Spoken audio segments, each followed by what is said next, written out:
Hey guys, it's Drea. I have another quick and dirty video for you. This one is all about underrated products. I have 4 underrated products to talk to you about.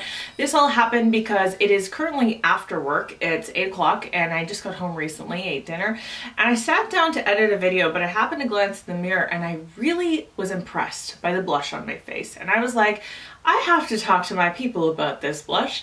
And while I'm at it, I have a few other things on my face that I think are really underrated, not really talked about very much on YouTube, and I kind of want to just bring them to your attention because these really are things that I never hear anybody talk about. Let's talk about this blush first. This is from Makeup Revolution. These are their Vivid Baked Blushers. These are so darn cheap. Like, they're not expensive at all, and this is going to be a mix of drugstore and high-end, but these blushes, like, for the price, are absolutely amazing. I'm not sure how great the lighting is because, like I said, it's after work, but in real life this blush is still like on my face. I can see it, it's still there. I'm wearing this shade called Bang Bang You're Dead, and then the other shade that I own is called Make Love Instead. This is like a nice cool tone pink. This one here is much more warm toned, kind of rosy shade. I really like the pigmentation of these. These are baked blushes, and whenever you have a baked blush, usually regardless of the brand, it's going to show up a little bit more sheer maybe than a lot of other blushes, and also it's going to have a nice sheen to it, and I feel like that's exactly what this is. But still, it has amazing lasting power on it. Like, I've had this makeup on for 12 hours now, which is saying a lot. This is not my face of the day in review, which I know is a new series about like the end of the day and how my makeup held up, but it just happens that that's when I'm doing it. All right, so next is this. This is from L'Oreal. This is the Infallible Matlock Mattifying Primer. This came out a few months ago. I tested it a little bit, put it away for a while. I busted it out again.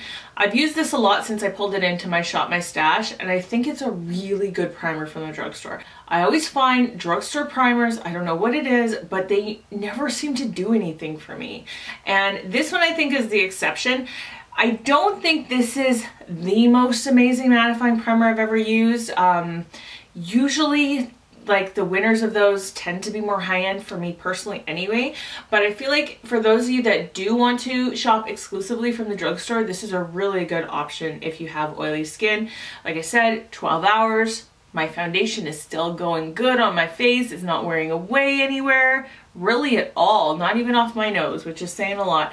So it's holding up really well. I did have to blot a couple times today, but no repowdering, nothing like that, just a little bit of blotting, and I'm good. My foundation has still lasted a very long time. Let's talk about eyeshadow. So I'm wearing a combination of things. I'm going to talk about both of them. The first one that you might be drawn to is this beautiful, like, white ice sheeny goodness on my eyeballs. I think it's so beautiful.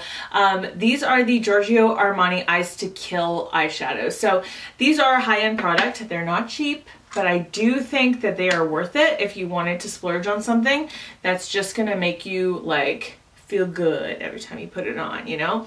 This is in the shade number 8 Champagne, which is what I'm wearing today, and I have one more here. I have a gold one, so I have a silver and a gold, and this one is just as beautiful too, just depending on what your actual preference is.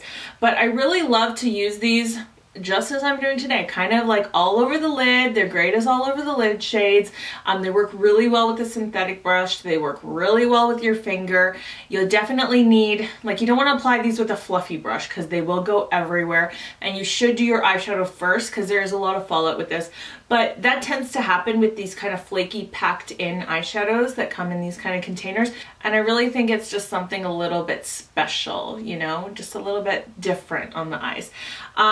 Also, in terms of eyeshadow, these are amazing and no one ever talks about them.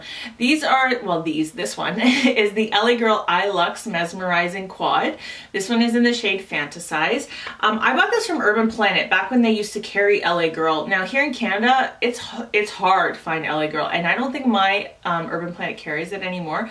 So, but I do know they still make these. Like, I know you can get them off Ulta if you wanted to order it that way. Easier for you Americans than us Canadians, but regardless, it's worth getting your hands on. So this is what's all over my eyes in terms of the mattes. So through my crease, nice brow bone shade in here, Outer V Deepening Up shade, which is this one. I just kind of use a combination of both of those in my crease, and then that's the brow bone.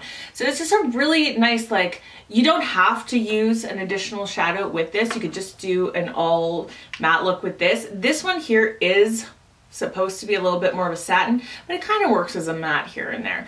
I'm just really impressed with the blendability of these. They build up really nicely. The pigmentation isn't ba-bam off the bat, but it can be built up really nice. And the lasting power on this is really great. So there you go. There are 4 products that maybe you've never heard of before, but that have my stamp of approval. Thank you so much for watching today. I hope you're having a wonderful day. I hope you're speaking kindly to yourself, especially when you look in the mirror. I love you guys. I will see you in my next video. Bye.